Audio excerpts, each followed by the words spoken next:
And the basement. Yeah, I can do that. In the basement. I don't even know if I can fight. Y'all ready to have a meeting? Let's have one.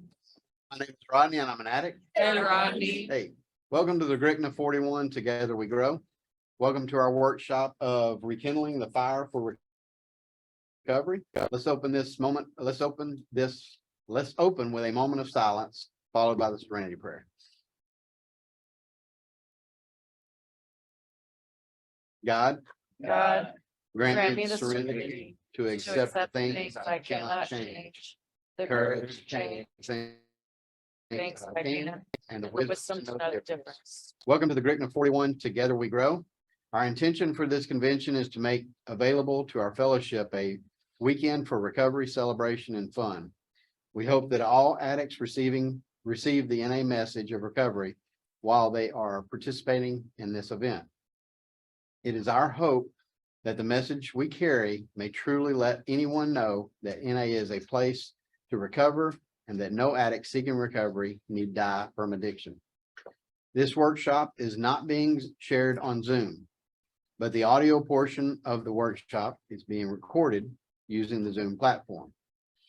I have asked a volunteer to read our readings. First one, how it works. My name is Dawn. I'm an addict. And this is how it works. If you want what we have to offer and are willing to make the effort to get it, then you're ready to take certain steps. These are the principles that made our recovery possible. 1, we admitted that we were powerless over our addiction, that our lives had become unmanageable. 2, we came to believe that a power greater than ourselves could restore us to sanity. 3, we made a decision to turn our will and our lives over to the care of God as we understood Him. 4, we made a searching and fearless moral inventory of ourselves.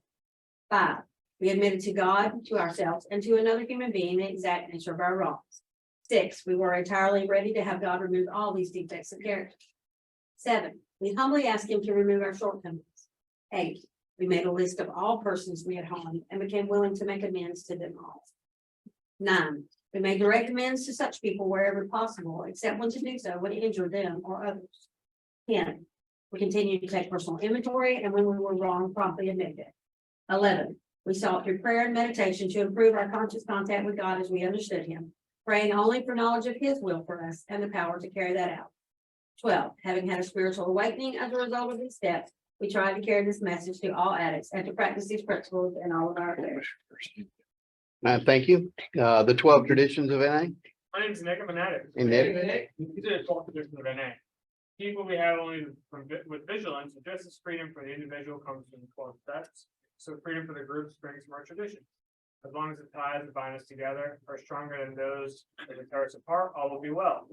1, our common welfare should come first. Personal recovery depends on NA unity. 2, for a group purpose, there is but one ultimate authority, a loving God as He may express Himself in our group conscience. Our leaders have been trusted servants that do not govern. 3, the only requirement for membership is the desire to stop using. 4, each group should be autonomous except in matters affecting other groups or NA as a whole. 5, each group has the one primary purpose to carry the message to the addict that still suffers. 6, an NA group never endorse, finance, or lend the NA name to any related facility or outside enterprise. Those problems of money, property, or prestige diverse from our primary purpose. 7, every NA group ought to be fully self-supporting, declining outside contributions. 8, Narcotics Anonymous should remain forever non-professional, but our service centers may employ special workers. 9, NA as such ought never be organized, but we may create service boards or committees directly responsible to serve. 10, Narcotics Anonymous has no opinion on outside issues, hence the NA name ought never be drawn into public controversy. 11, our public relations policy is based on attraction rather than promotion. We need always maintain personal anonymity at the level of press, radio, and films. And 12, anonymity is the spiritual foundation of all our traditions, ever reminding us to place principles before personalities. Thanks for reading. So at this workshop, we have 2 speakers, and our first speaker is going to be Lee H. Go ahead. Thank you. Thanks. I'll stand for a little while and maybe get tired of it. Or y'all get tired of me, and then I'll sit down. So either when the time runs out or I get completely boring. Ace is in my home group, so he has to listen to me. share often. And so I'm really grateful to be here. I haven't been to a convention probably in 20 years. And actually it was another member, Ace was one that I saw doing this every year. And it really inspired me from attraction, not a promotion, to do a little more. And I've found that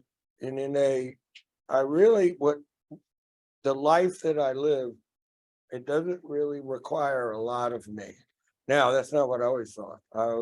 Somebody said work in a program, it meant something difficult. It meant, a graduate seminar where you get tested, and you're gonna have to spend nights, you're gonna have to make a sponsor. Get a sponsor who's gonna torture you all the time. And most of all, you never have any fun. And program it doesn't sound like fun to me. But I was really grateful to be able to come here. And I was told, the structure was not that important. It was just more important about sharing my experience and on the topic, which is rekindling the flame of recovery. And when I was thinking about that, now I got clean in 97, so 25 years. And that was right after a relapse that really taught me I didn't want to relapse anymore. And whatever teaches us that, I'm grateful for that, even though I hated it at the time. I thought, this is awful. This is my worst point in my life. I was in a rehab center, and I was out on bail for forging prescriptions. And this rehab center I'd been in looked a lot like this. It was Ridgefield over in Smyrna. No, this whole campus, kind of this woody thing, going on with the trees. And kind of reminiscent of it.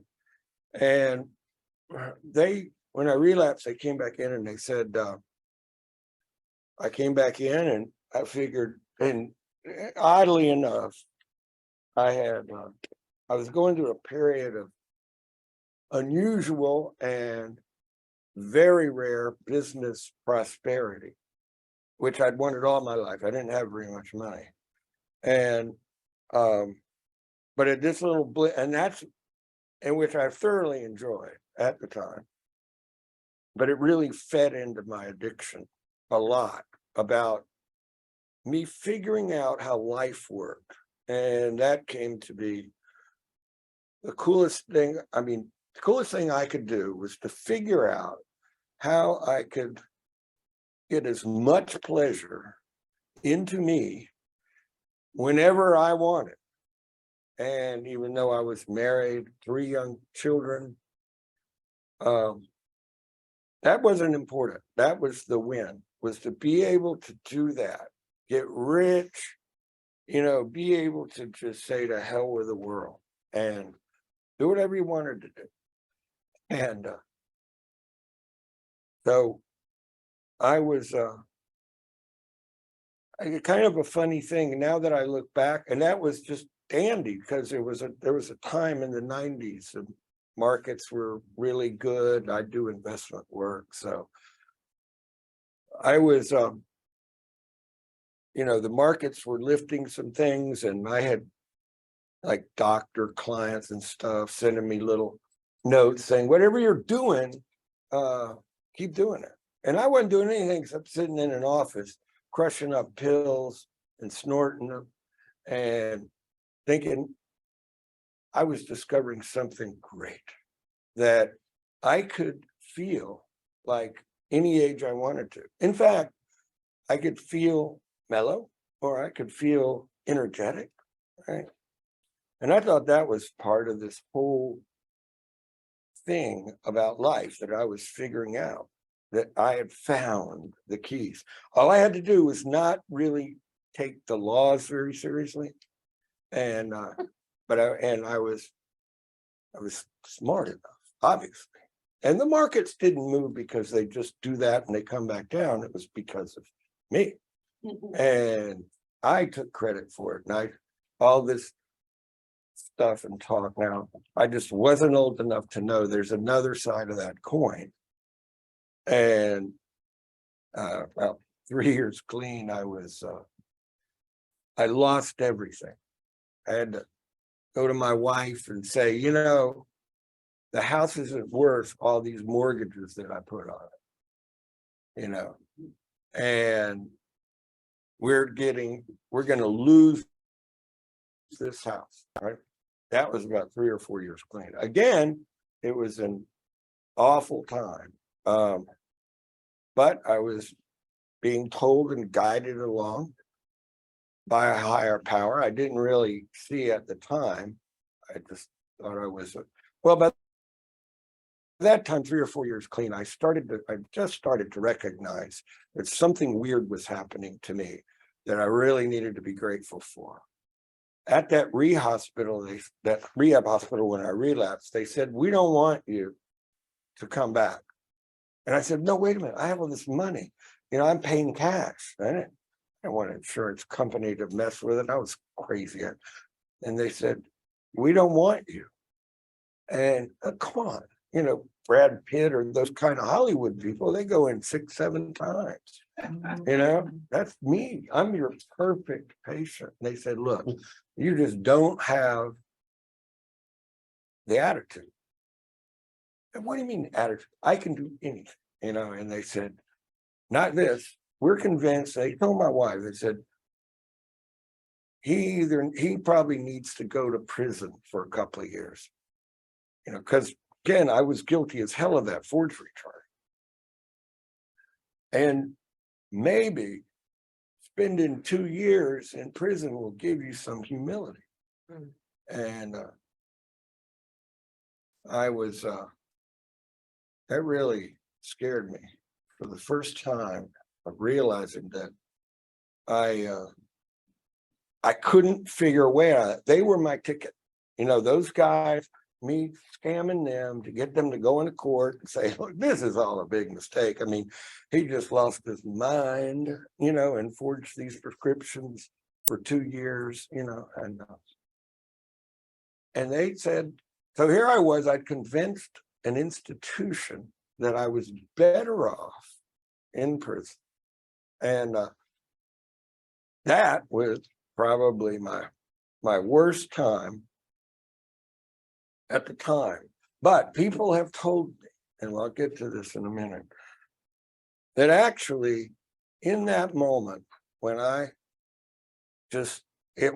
wasn't any more drama, or bright lights or anything other than the fact I'm screwed.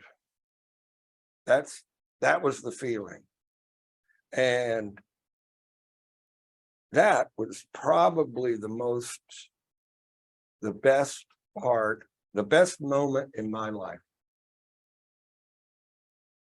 And people have told me because it was probably the hardest thing for me to do.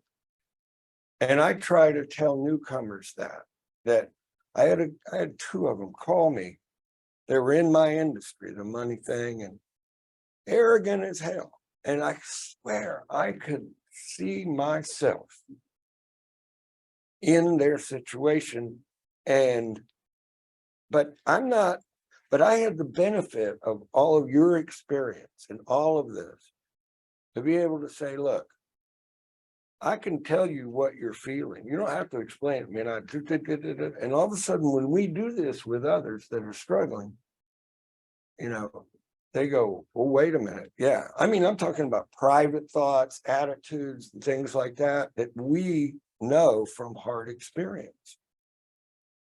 And what happens is we all have this gift of recovery that we can share, and we don't have to tell anybody what to do, and I'm not going to do it here. but we can explain, look, this is what happened to me when I was thinking just like you. And I had to go through more because I didn't get it. And I could have gotten it at any time. So what I bring all that up to say that that experience and those consequences, actually me being willing to suffer the consequences, was what got me to listen in these rooms to begin with, just a little. I didn't think I belonged. Later on, I was told that nobody that's a drug addict, an active drug addict, feels they belong in a clean environment. And that was so true. I didn't relate. And you hear all these stories about, I want to find a psychiatrist or psychologist that I relate to. For me, it was the opposite. I needed to find somebody, well, first of all, I needed to stop thinking and have no opinions. My wife actually told me that. And I actually finally sitting there, didn't do anything until I realized that day 2 or day 3 was a little bit better than day 1 by not doing anything. Just that's it. And for some reason, just that gave me enough to say, well, I can do that, just not do anything for 3 more days. And it was remarkable. The world was not really bent on making me miserable. They didn't give a crap. The police didn't give a crap. I was a problem. People weren't, there wasn't, anyway, I was just not a big deal. And the less I did, the better it was. So what I wanted to do here is talk about, we all have this, I feel I certainly have this part of me that gets tired, or more, not even tired, it's more of a lack of energy for recovery. It's where and I've noticed it in a lot of people, and some people can go to meetings for a while and then, they get a good amount of years and they go out. Not everybody relapses, but a lot do. And one of the things that happens is that, people lose the fellowship. I had a guy that I was sponsee and decided he could imbibe in adult beverages. And he actually could for a little while. And I'm staying in his life to play catch, but he said, I really miss the NA fellowship. You think I can come? Well, no. You can't come in a room and talk about how your life wasn't destroyed by having, by using. I didn't even want to hear about it. So, but the fellowship is a really big deal. But I wanted to simplify it all. That's about what do we do going forward when the inevitable happens that we need to rekindle our program. And that was probably has been the hardest thing for me to do early on. And I knew it. I knew when I was even in that rehab, when I was out on bail, that even if I could fool everybody, just a moment of clarity, that once I got out and I didn't have the consequences right in front of me, that I would be very tempted to use. And that's actually what led to the relapse. But what I actually prayed and said, how do I stay clean when I don't even want to stay clean? All right. But I know that once I get out, I'm not gonna feel like I feel now, which was not, oh, I want to be in recovery because recovery is so great. It's just merely get me out of everybody off my back. So I was more, I'm not a deep person. I was like, what happens when people aren't on my back anymore? And so what I wanted to do was, I didn't know immediately, but I wanted to explain kind of how I think about it and what other people have told me.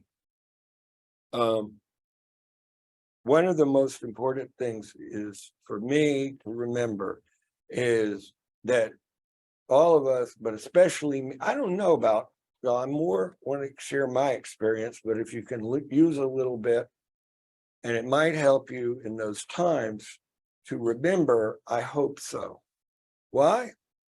Because when I was a newcomer, there were people that had 25 years that kept coming to meetings, would sit down and talk to me while I asked the most inane questions, cracked jokes with me, made me feel welcome. And I had no idea why. And why? Because when they were newcomers, somebody with a lot of time came, and it turns out they now knew that they saved their lives.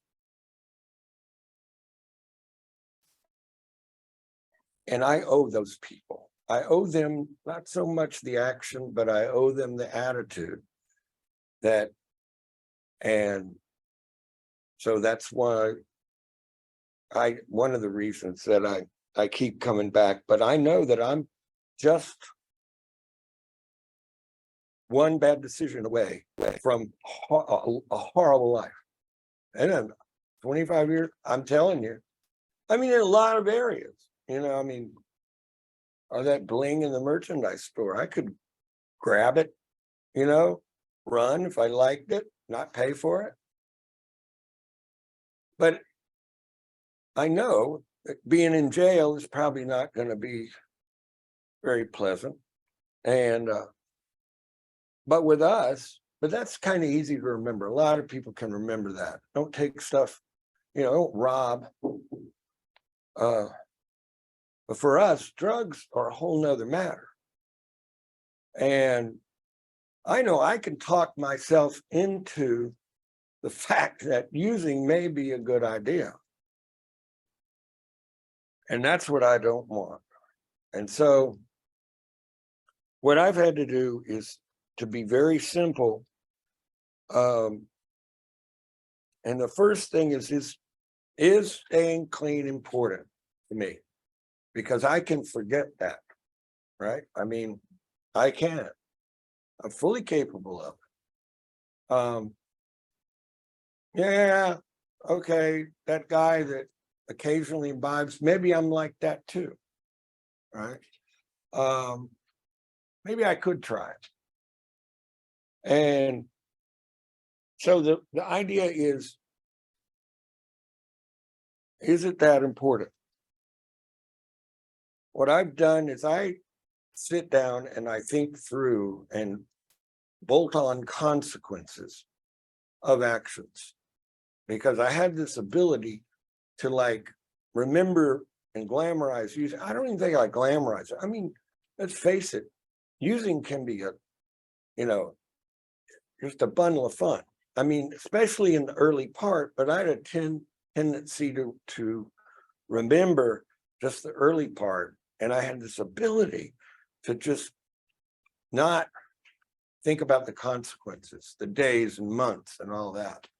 And what I've made myself do is bolt on consequences with using, and it's just like, okay, it may feel good to stick my hand down in a jewelry case and grab all that, but there are consequences to it. So play the tape through.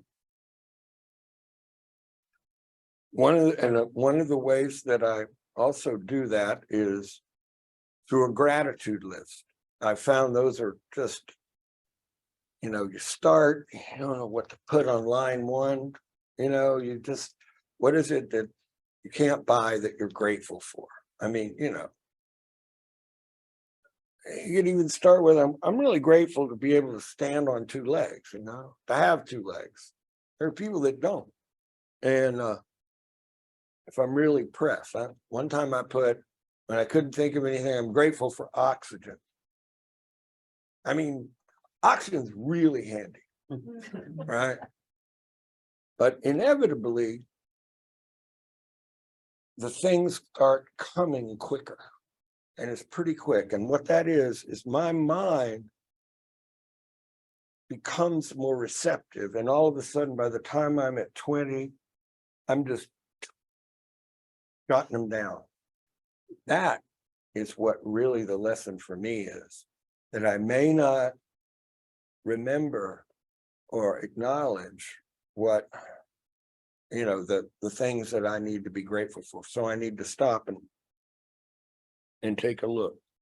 So when I look at what do I do, and let's all think we only have today, and what am I going to do going forward? What are the things that I plan? So the way I do this, and I think that's probably the most valuable thing in a group like this, is to say, okay, what are we going to do to stay clean? And the first thing was, okay, remind ourselves that it is important to stay clean.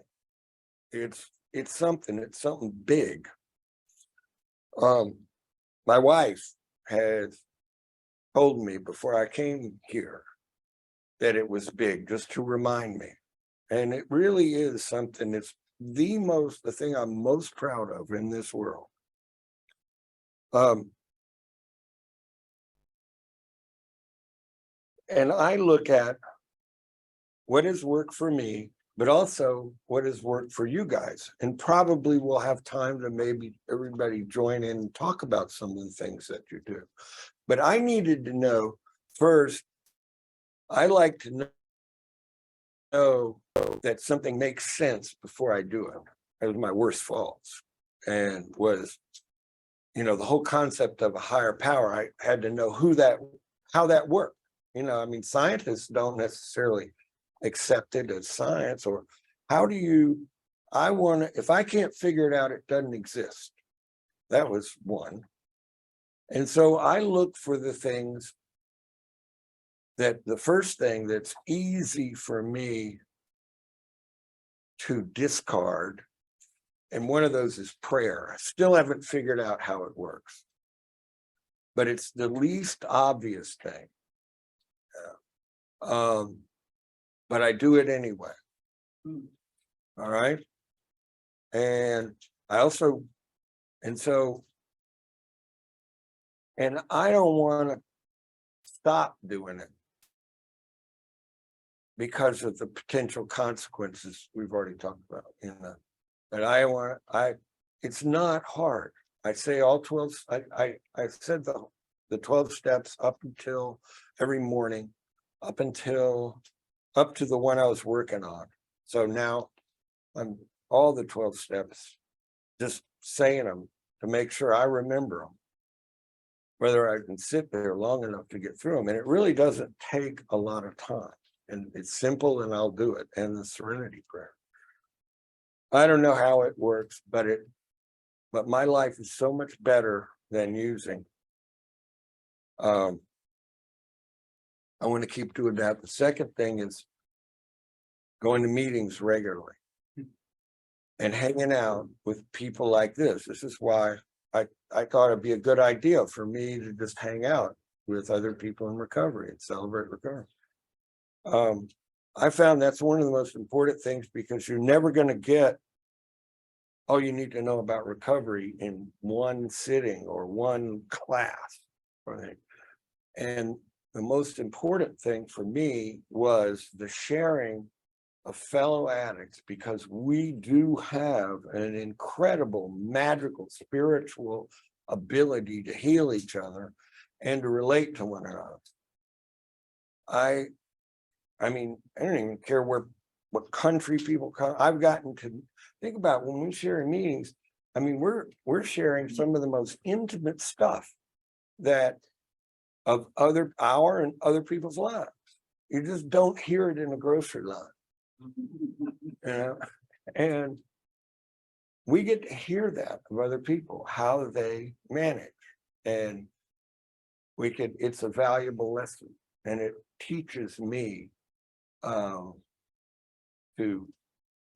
the things, and it reminds me of the things other people are doing and what people don't do. So someone quits coming to meetings, and then inevitably you'll see them come back in. I've never seen anybody go out and just feel wonderful about it. And that shows me. I had one guy who had 1 year, and then so when I came in, he was you know who this is, but he got 12 years and I had 11. And he went out and it was a disaster. He just came back and he just got 10 more. He's just getting 10 years for the third time. But I opened my eyes, huh? 12 years. Is it? Okay. Didn't shortchanged him there. Yeah. But I really felt, and by observing that this was a message to me, because I was at 11, that I needed to be careful, because even with 11 years, you can we can convince ourselves that using might be a good idea. And I really feel that was put there for me.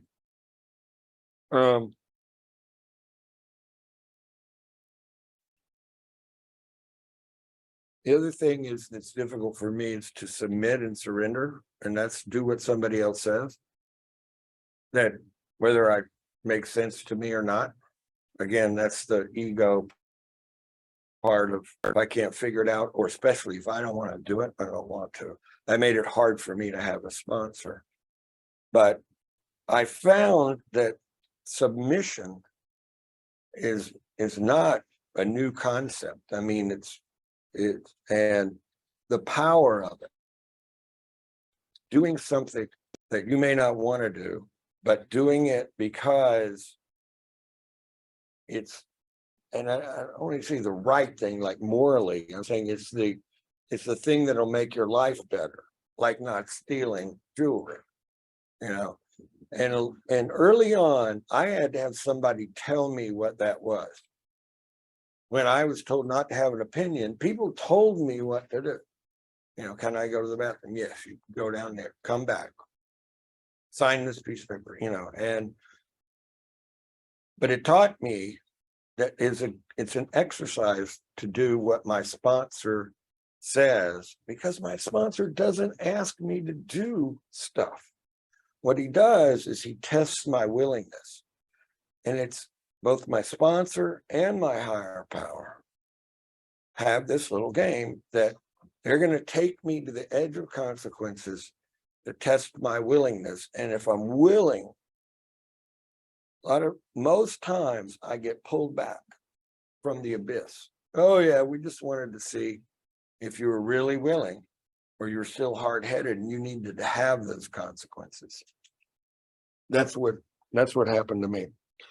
And the three things that I think all of that adds up to are acceptance of who we are, which is a humbling thing, knowing that, I mean, that as much as I thought of myself, I really have a screw loose. So if y'all are wondering, I mean, I think it's delightful now, but we're just not right, you know? And it's, but we can manage, and a lot of times having that screw loose and also being resourceful enough to stay is something that makes us good employees. It makes us good employers and good friends, spouses, and a ton of other things. And I'll give you an example from my life. Somebody said, yeah, well, talk about your experience and that, you know, that when you might be gone astray. And Rodney said that. I mean, I said, all right, happened this afternoon.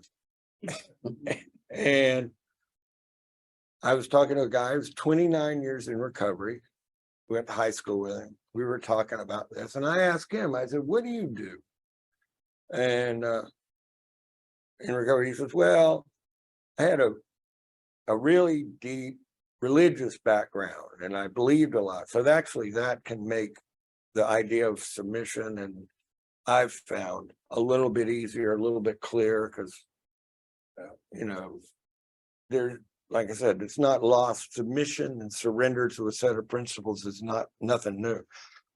And he started to mention, though, that yeah, he was over in China with he ran a business for a long time, seeing clients, and he only took like one toast and of alcohol, and he didn't like it.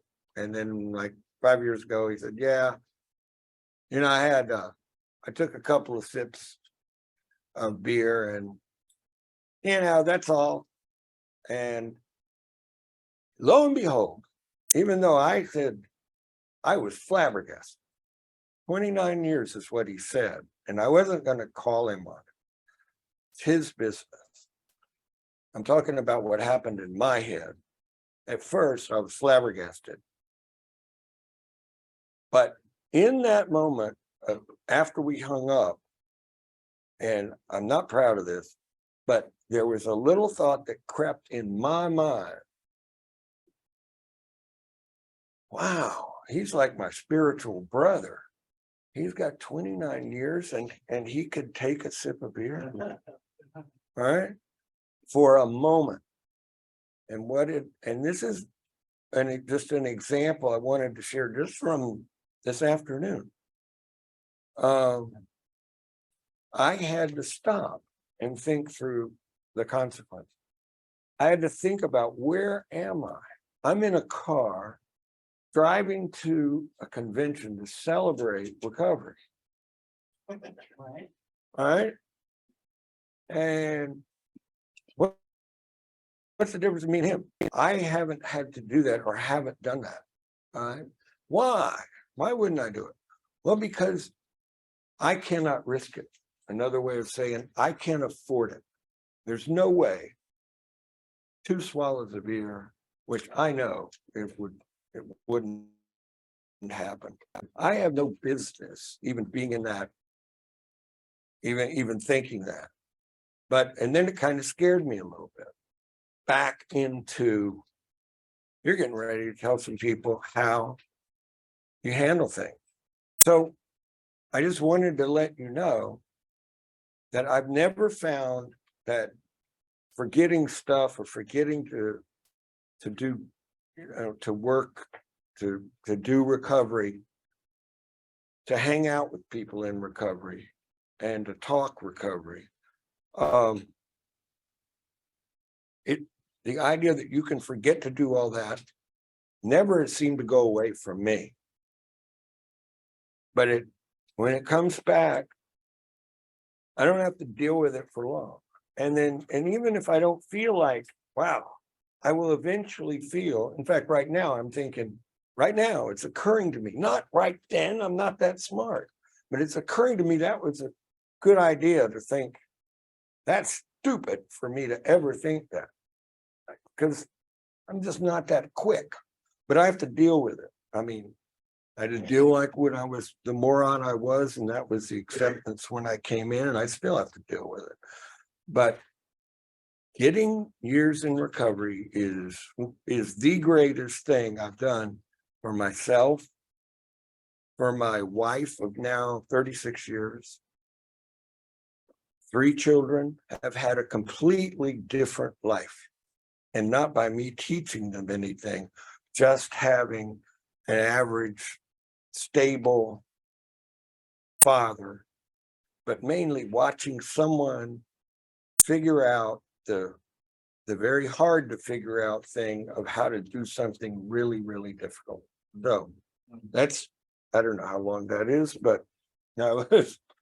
So what we can do is, yeah, probably end up sharing. Y'all can pitch in and talk about how, y'all might how y'all, have rekindled the flame. But first we have Dee, who's, I guess, is it time?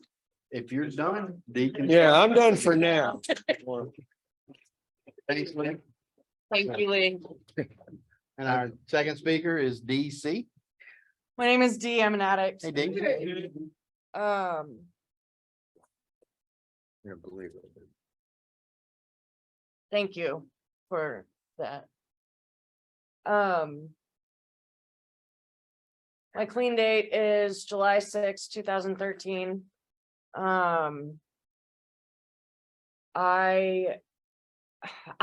going through a pretty painful breakup right now at the moment. So just like if I start getting scatterbrained, just bear with me. And I feel like that's so on par with this topic, right? Like, I do not want to be fucking doing recovery right now, like at all. Like, I don't want to be here. I don't want to be smiling and meeting people and oh my God, you're in the right place. I don't want to. I want to be fetal position in my bed, curled up with the blankets and my dogs and left alone.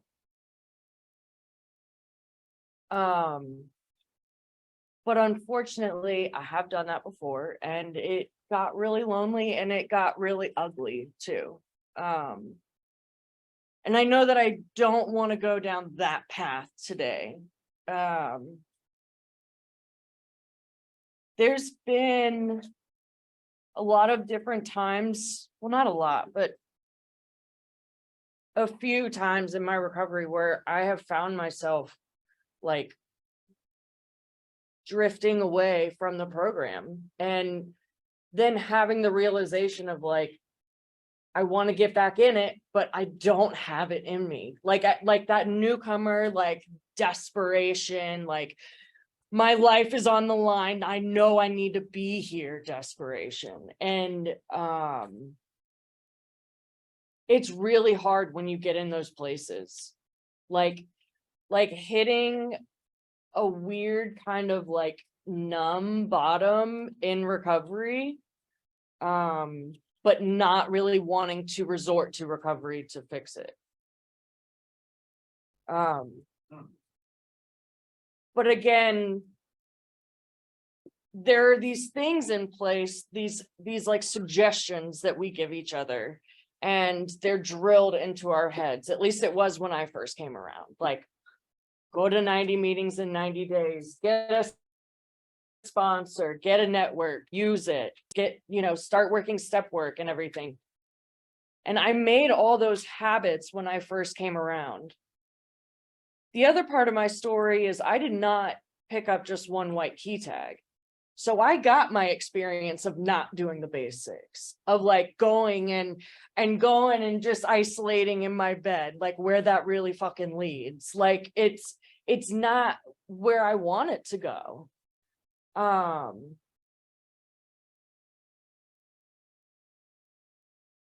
There was a time in my recovery where I got a resentment towards an entire area. Actually, yeah, it was just the entire fellowship. And I decided I'm not going to fucking meetings anymore with your bullshit. And I continued to live my life, and I somehow was able to stay clean for a little over a year. I had moved to another area, but I didn't know anybody in that area because I hadn't been to any meetings. I started having health problems, and I found out I was going to have surgery, which was my biggest fear in recovery. I still like kind of held on to a sponsor throughout that time frame of not going to meetings. And I called her when this happened. And I mean, we pick our sponsors because we pick our sponsors. Like, not my sponsor is not going to be great for you, and your sponsor is not going to work for me. But my sponsor fucking was great for me when like, each one has been what I needed at that point. And I called this woman and she said, all right, you know how I always give you suggestions on what to do? She's like, this is what the fuck you need to do to stay clean. And you need to go to a meeting every single day. You live inside the perimeter of Atlanta right now. You have no excuse of not being able to make a meeting every single day right now. I don't care if you show up late. I don't care if you only show up for before and you got to leave to go to work right after. You raise your hand, you introduce yourself, you say, I don't want to be here. Thanks for letting me share. I did. And then I started sharing, like, I don't want to be here. I'm about to have surgery. My sponsor told me to do this. Thanks for letting me share.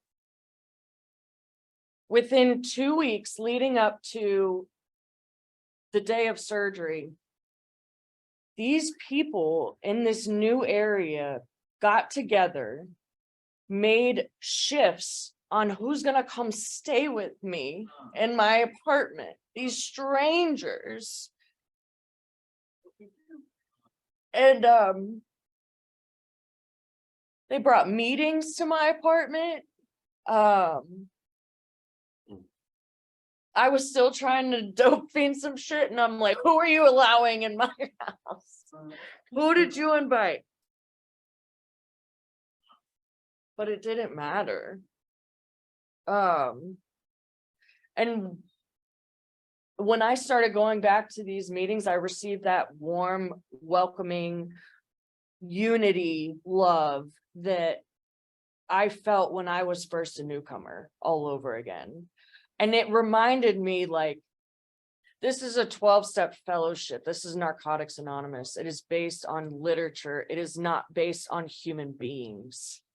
And at the end of the day, we have personalities, and our personalities are not always going to fucking click. That's just the way it is. And that's okay. But you can go find your tribe somewhere else. Letting resentments run me out of the rooms, I'm really embarrassed about today, actually. Because my ego is like, I'm so above letting that happen. But it does. And it sneaks up on you. Like, this disease is cunning.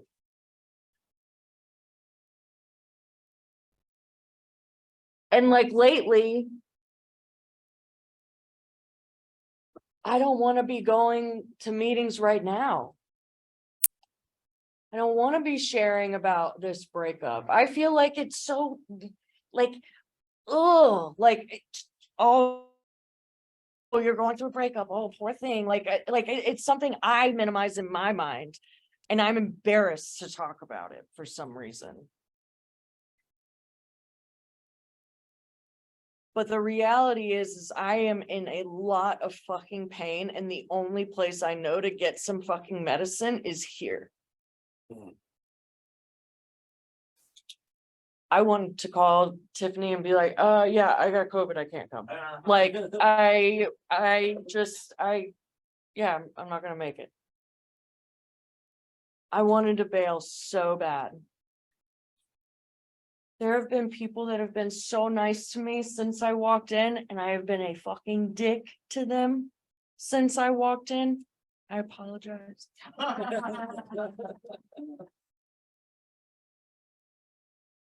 It's crazy how strong our emotions can all of a sudden dictate what we do, even. Like, not just where our mind goes, but like what we fucking do. And I'm really, really fucking grateful that I had to hit my head for years to find out, like, no. I can't just go drink. And I can't just go do that. Like I figured it all out. That I can't. I absolutely can't. I'll die. And because of that, I know that it's life or death for me. And I have to save my life at the end of the day because I'm not responsible for my disease. I'm responsible for my recovery.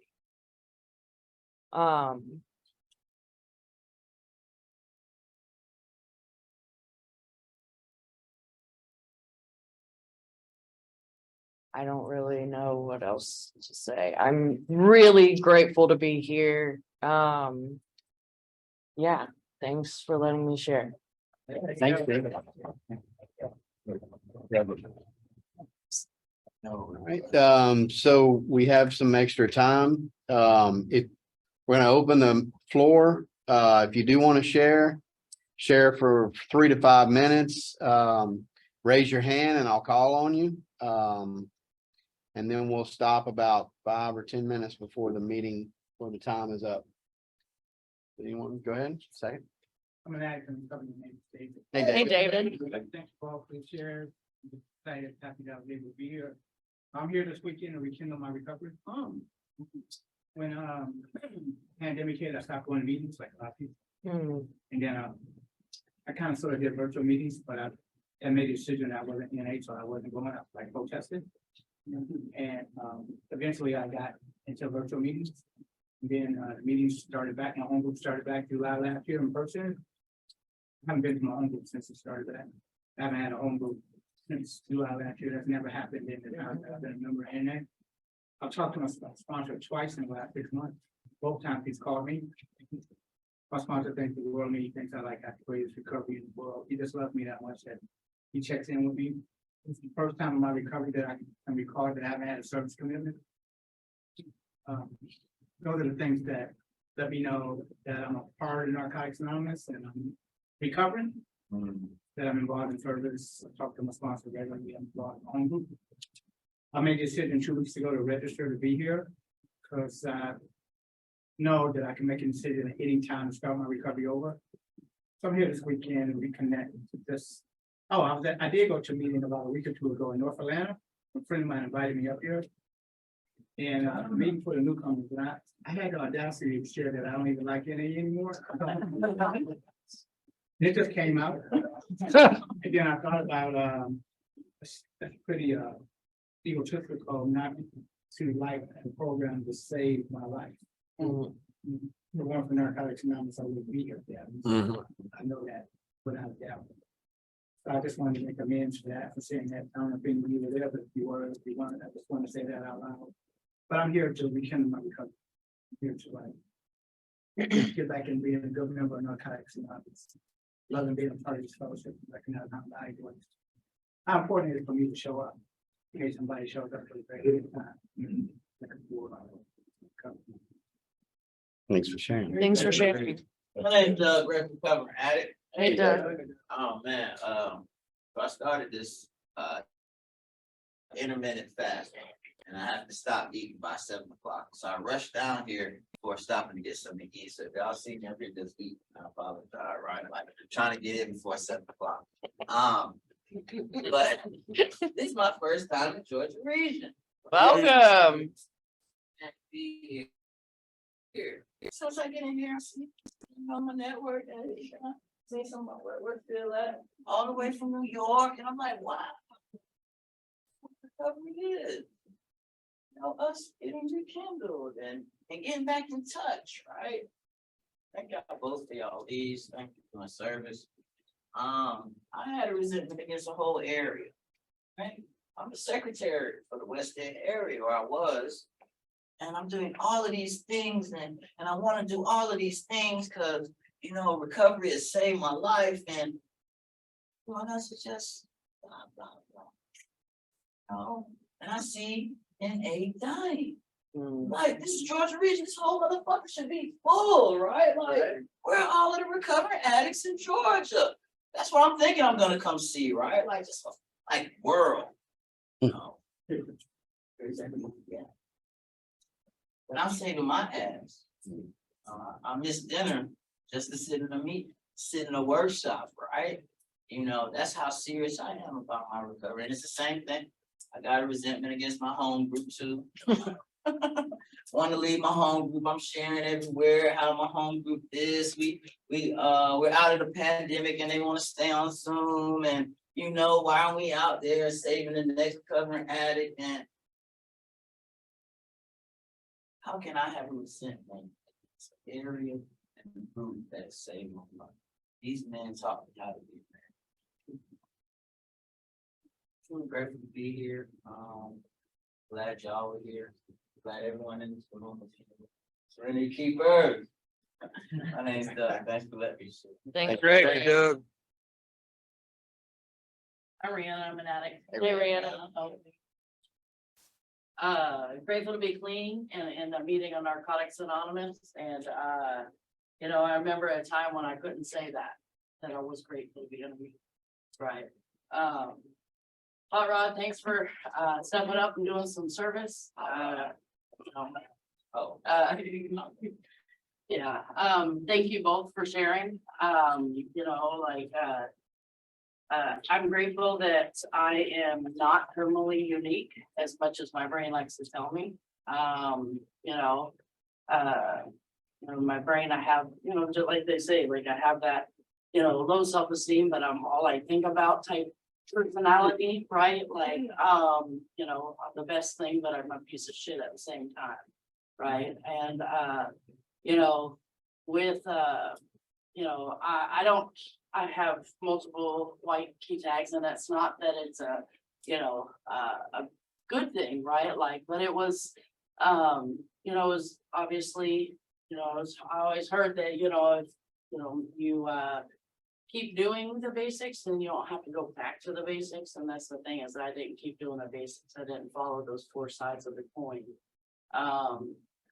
You know, and yeah, I mean, cool, I get it. Like you said, right? Like this program, it's a 12-step program. You know, the program's perfect, the people aren't. But I'm the fucked up addict that I had a resentment against the fourth step.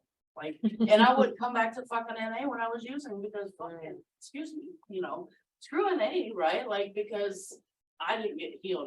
My outsides or my insides didn't look like your outsides when you did the fourth step. So I had a resentment against that. And that kept me from coming back when I was using for the longest time, right? But also what outside of that internal desperation and that, you know, that deadness, what brought me back was this to the program of Narcotics Anonymous were the people at the same time, right? Like those people that when I seen y'all's outsides, right, you still kept coming at me, right? Like you still kept reminding me, right? Like, hey, you remember, you know, here's a seat, we've been waiting for you, right? And so that is kind of what helped for me, help rekindle my desire to step back into Narcotics Anonymous, my desire to get both feet wet and get in and do, you know, do those basics, right? Like, and so,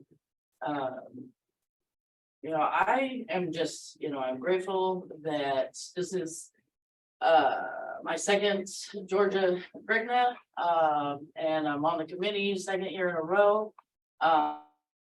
And I'm grateful for that.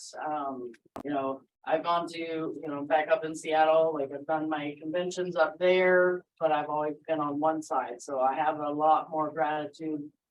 So thank you to the committee, even more, for being able to continue, right, to, you know, 41.575. I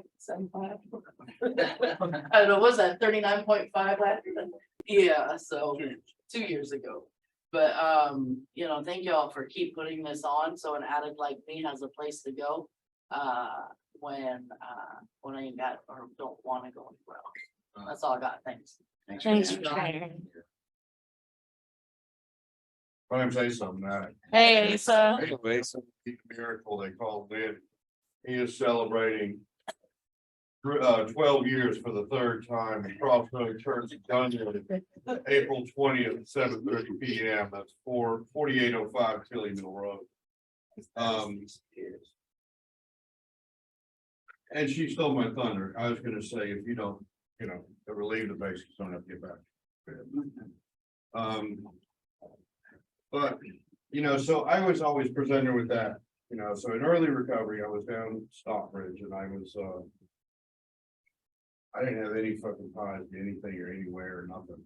I knew NA was keeping me clean, but I could go anywhere, do it.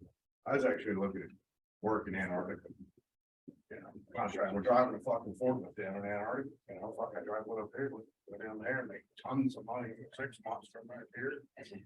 Anyhow, so I was thinking, and that's the loose shit that I was thinking, right? So I said, well, fuck, let me be GSRA.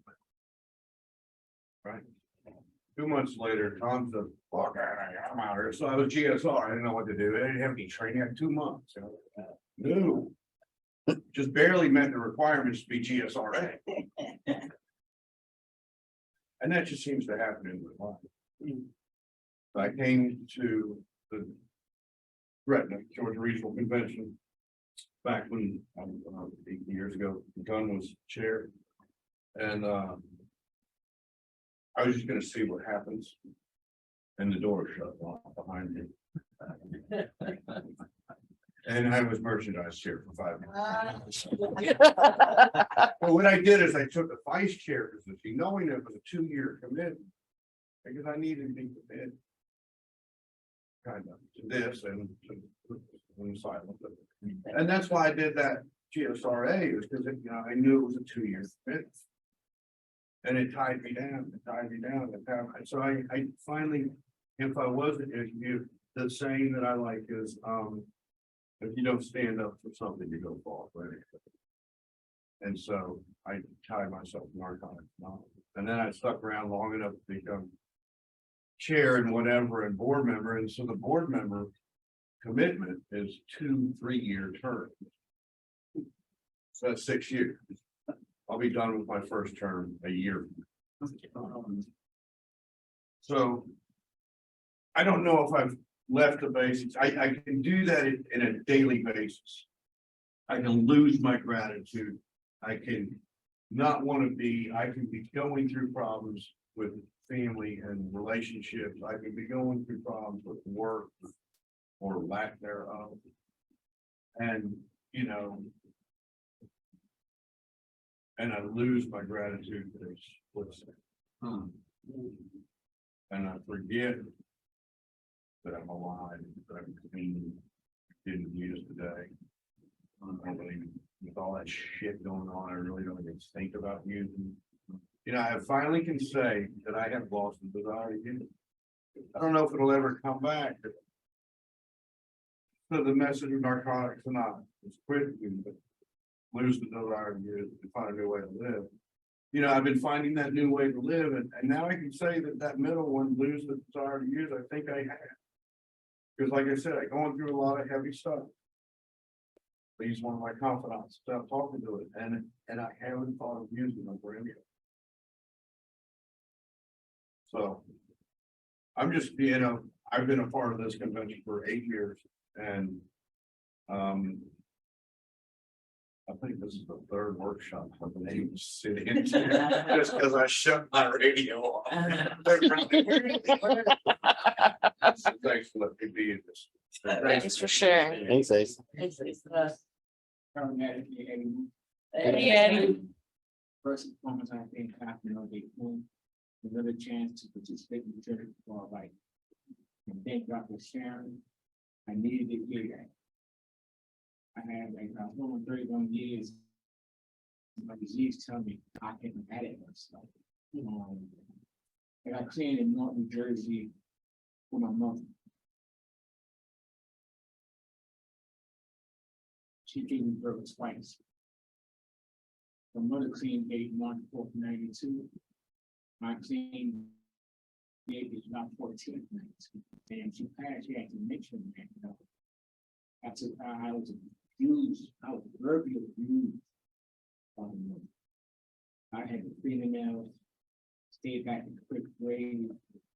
Got chased home from school all the damn time. I killed a little Jersey bird, you know, young as hell. Cloud bully said, "Why you killed my bird?" I ran, in and out of the car, got hit, pissed on myself, rolled over, kept on running. The man said, "Hold up," I was so fucking shocked, but they was gonna beat me up. And I ran up 8 flights of stairs, man, to my pussy shit off and doing the cinema. You know, now, like years later, I rekindle my recovery by keep my step work current. Mm. And thank God for sponsorship. Cause, you know, we had a pamphlet, you know, the meeting day. All right, that shit, fuck that. You got 30 years now, motherfucker. What's going on today? So now I have custom tailor-made questions for my personal self, meaning my responsible that I need to look at. And I have fresh insight because I had a problem of having, you know, with women. I'm just saying, I've been a single parent. I took care of my mother till she passed. My father, disease said now I can do me, and I started recycling my exes. And my sponsor said you had to stop doing that because what happened is I found out the defect in that is being insensitive with women, and another defect is greed. I always want more than my fair share. You know, so now when I do the 10 step, now in the 10 step, I get the first insight. Now I gotta go back to the previous 9 steps, maybe I'm powerless, back in the seconds, you know, the defects. I'm learning now. I gotta know I really can do. And the stage for 30 years, I need to stay enthusiastic about recovery. And that's the only way I'll find it. That's another way, or the best way I find it is about keeping my head current and learn more. This is more reading. If you haven't done it clean, you haven't done it. I'm retired. I could do a high rises in New Jersey, New York, being cooperative, and I retired at 57. I'm 62 now. And I had to reinvent myself when the pandemic came. Right? Because everything shut down. And I tried different model car kits because, you know, Bobby had the, you know, the car model kit that had a pain. I was too poor to have one. It was on welfare. You know, he had airplanes and shit. I was like, man, I wanted to, so I started doing that. Right? I did a couple of it, the euphoria wore off. And I said, you know what? I said, watch Tour de France. And I bought me a damn bike. And I bought it there. I bought all the tough vanilla of a cyclist. I got the help. I wear spandex. In there, I got the shirt on, the gloves, man. I got on the bike. I was in ass brake pump out of the shirt. I was riding. You know, the first day my ass was on fire, and I kept riding. And I came to Georgia. I'm from New Jersey, right? I've been here a year and a couple of months, and I got with the cycling team. And they made me a bona fide cyclist. I have learned how to change the flat. I ain't changed the flat since I was like 17. And that's part of this. Oh my God, I'm living. Listen, I'm in a journey. Life is, I'm listening. Back in the days, the old saying, "You only live once." So, but man, that shit died with the pandemic. I can't tell you how many times I write my condolences since the pandemic. And today's world for me is you only die once, you live every day, so make every day count. I make every day count. Because you hate the day and gone tomorrow, man, you know. So I'm enjoying recovery again. You know what I mean? I stay on top of my step work. My sponsor here, I had to write 3 examples of how I applied the steps or how I didn't apply the steps. What assets did I recognize today? So I got these questions I asked myself there, and I was driving here, and I just always go through a fucking yellow light. And then he saw it, and he like, so this, why you keep going through that? This is right, it's not like your life. He said, it got a minute and a half, you know, still, right? He said, it's got a minute and a half. Maybe God wants you to think about what's happening, what's your mind, stay in the moment. Simple shit like that. So every time I see a yellow light, I'm stopped. Because now that might be a way of God telling me to stay in the moment. I'm from the city, I'm so hyped. I think about what's going on, what happened this morning that did that trigger some in me. Then, oh man, sponsorship is the key. You know, that's my first time here, and I love you. And y'all still, it reminded me of the goddamn doing the camp. When I came here, oh shit, it's like doing the camp, cause I went to in New York, it was Recovery in the Woods. We stayed in fucking cabins and they had a building with the bell. Like great, this shit was cool as hell. I'm loving it. I'm just watching Beard, so I know they got Beard back, so watch that. I'm not thinking I'm the shooting. Thanks for that.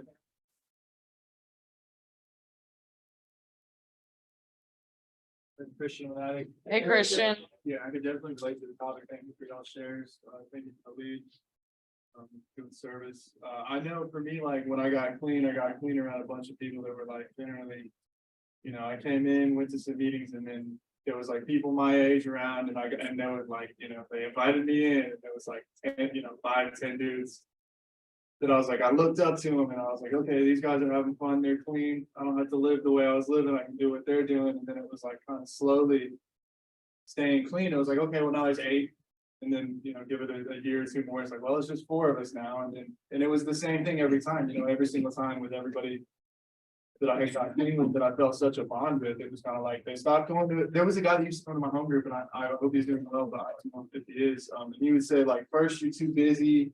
No, first you're too tired, then you're too busy, then you can't make it, then you're too hot, right? And he doesn't come around anymore. And so that's kind of like one of the things where it's like, that was your saying. And it was the same thing with everybody, it was like I saw him every week, and then I saw him every couple weeks, and then I saw him once a month, and then I'd see him and be like, dude, it's been a while, where you been at? And then it was nobody's seen him. Hope he's doing good. And then it was like, well, he's back, and he's coming back. And then the resentment that I got, because like I definitely had drifted from the program, was after my friend, that it was like kind of just me and him at one point. After he and his girlfriend had started they didn't tell him, they were like, no, we just don't want to go to meetings. Then like a year and a half later, I still hung out with them, reasonably, every month or 2.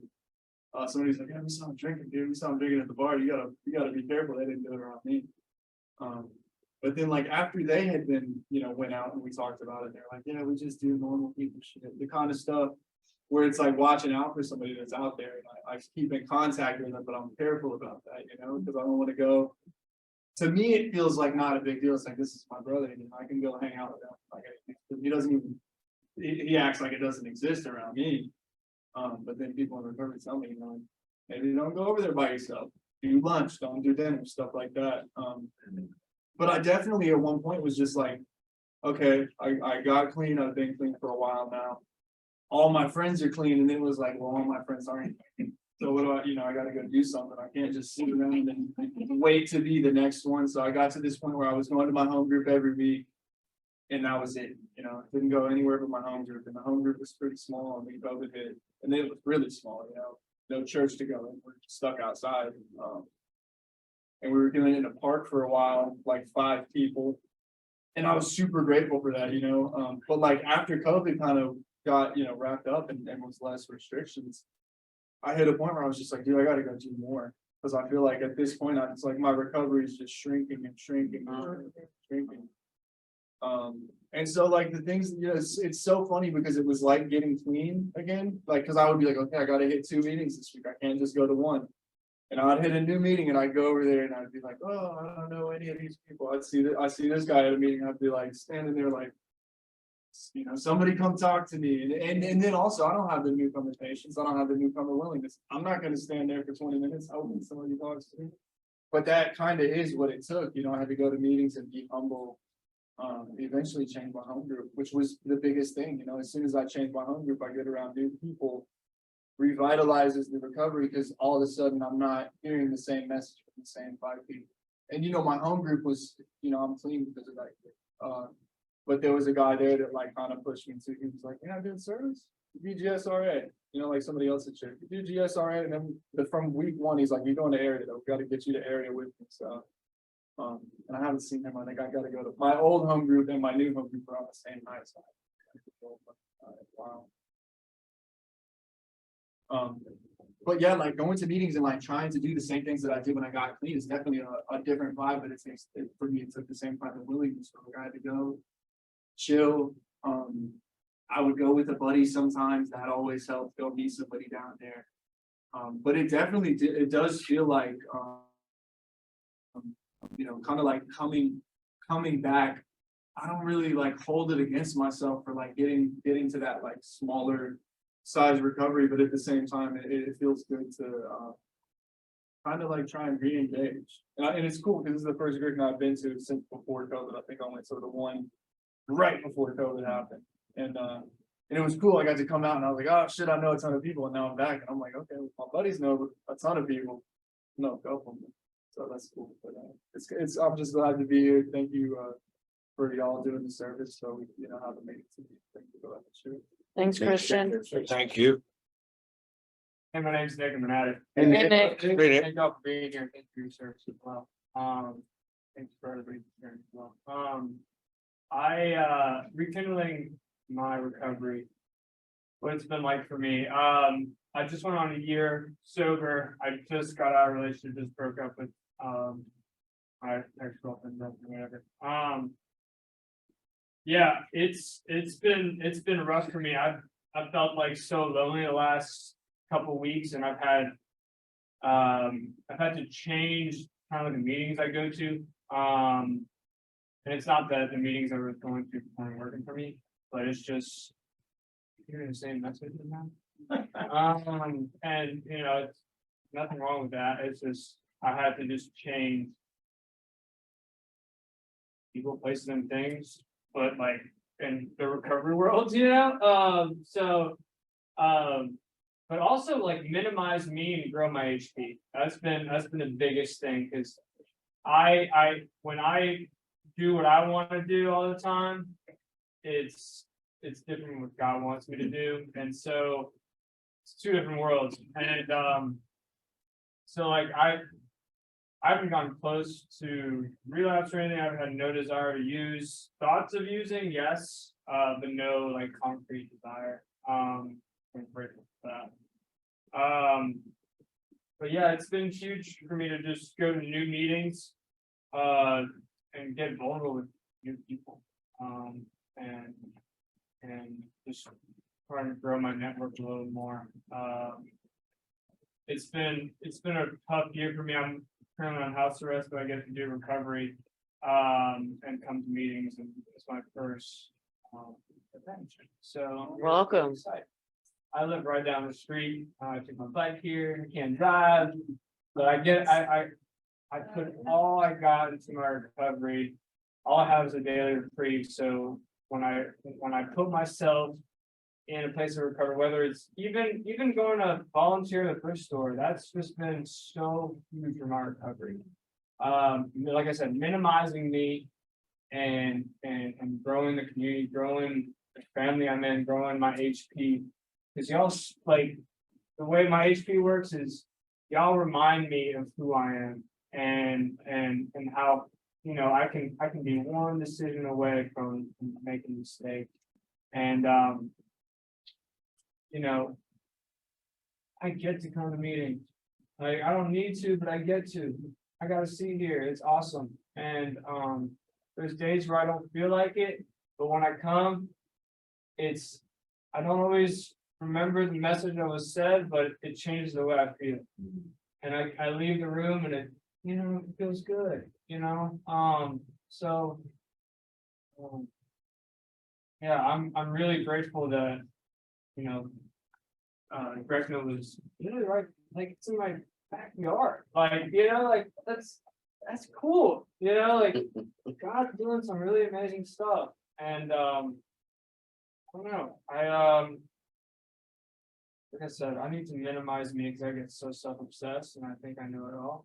I need to remain teachable, and that's something that my sponsor has told me. You gotta remain teachable. I think I know it all. I'm only 25, and I think I know it all. Woo! And so yeah, like I said, I rekindling my recovery. This is a great meeting. I need to be here. I'm grateful that I'm here. So, thank you. Thanks for letting share. Glad you're here. I'm Catherine, Matic. Hey, Catherine. Sorry we were late, but we got here late, but we came here. We found this meeting, so we came, dropped in, but wow, Rekindling. I retired 2 weeks before the pandemic hit. And I moved here from California, Southern California. So, and my recovery was way up here and I was all ready, having a good time and everything. And then, boy, didn't know anybody. Didn't know anybody in recovery. There were no meetings in my town. The only thing that saved me was the Zoom. Wasn't for Zoom. I just, and they were meetings, they weren't Zoom meetings. They aren't Zoom meetings, I know, but they're on Zoom, But anyway, and it was hard. It was, I'm just now getting to know where the meetings are, and I live out in the country and we've done it. We have 16 acres out there, and there's no street lights like in Southern California. We have meetings galore, and I come here and I love it here, but I just haven't really connected with a few people. I connected when they have the Zoom meetings for the convention. They had them on Zoom, and I met one person, I reached out and, give me somebody coming. What's my lady called me, and I'm waiting as today, where it's like this, she's my buddy. And this is my buddy from Southern California, who came to go to the convention with me, because we're convention junkies, and we travel. 2 or 3 times a year, we're on the road, literally on the road, and I love it, that's my thing, is traveling. And that was when I retired. That's what I planned to do, and by the grace of God, God's been able to provide that for me, and I never thought this would happen. But boy, man, I just gotta find more meetings and more people and connect. And I did, man. I went to the Wednesday meeting that was in Lovejoy. Is that what it's called? Yeah. That where I met you. But anyway, see how I met somebody else. Yeah, that's how it works, and to put myself out there. I'm not a person who likes to put themselves out there, I'm a agoraphobic. I like staying at home, in my little 12 by 12 closet, it's comfortable. And I have to get out of my comfort zone, and that's the hardest thing. So yeah, so then I met another lady there who's from McDonough, and she just lives right down there. What a miracle, so it took a little while, but God's doing to me what I can't do for myself. And that's all. Thanks for sharing. All right, that's about all the time we have. Like to thank everyone for attending. We'll circle up and close with the we version of the Serenity Prayer. You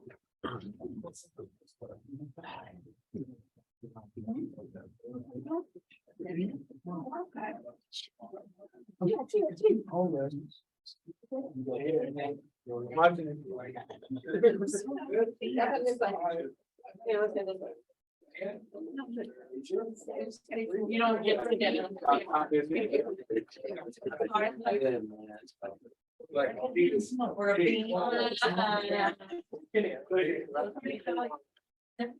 You are.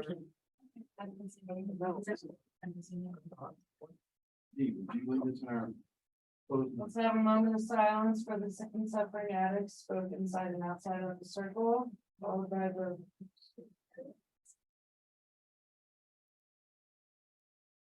Any of us have said.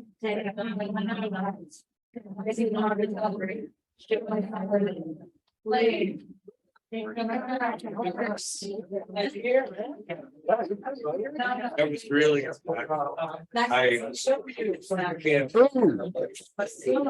admire.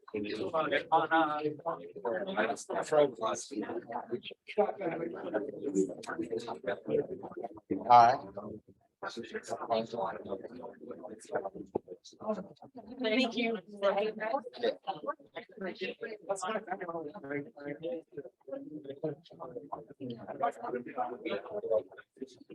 Yeah. I'm going.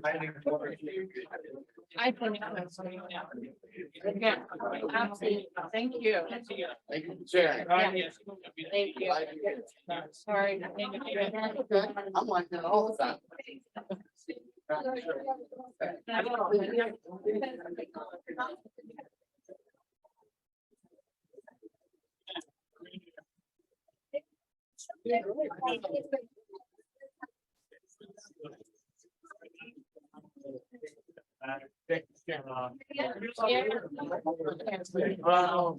Yeah, man. Man. No, it is. Well, Some you don't read the prices, like a I debt. know. That's all it is, it's reading prices. Remember somebody who's still alive. Yeah, man. And Z said, what if? And you know what's fucked Just one more time. Yeah. What's fucked up is like. If it was a death, I'm used to that. Right, right.